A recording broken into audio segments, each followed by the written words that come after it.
Naghahanda na ng Office of Civil Defense ang 300 tents bilang bahagi ng contingency plan sakaling sumabog ang Mount Canlaon. Balitang umaabante mula kay Edwin Balasa.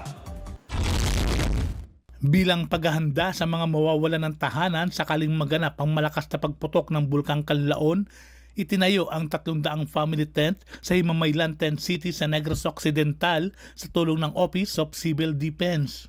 Ang Tent City ay magsisilbing pansamantalang tirahan ng mga pamilyang kailangan lumikas mula sa karatig bayan sakaling magkaroon ng malakas na pagputok ng bulkan.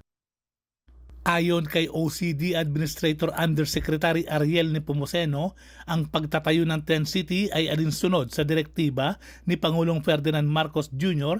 at ni NDRRMC Chairman at Defense Secretary Gilbert Teodoro Jr. na ipatupad ang whole of a government approach upang agad matulungan ang mga maapektuhan ng kalamidad. Idinagdag pa ni Nepomuceno na target ng pamahalaan na mabigyan ang mga residente ng normalcy sa gitna ng hirap na pinagdadaanan. Nabatid na bawat tent ay kayang mag-accommodate ng 5 miyembro ng isang pamilya. Ligtas din ang mga evacuee mula sa banta ng pagsabog ng bulkan dahil 67 kilometro ang layo nito mula sa tuktok ng bulkan.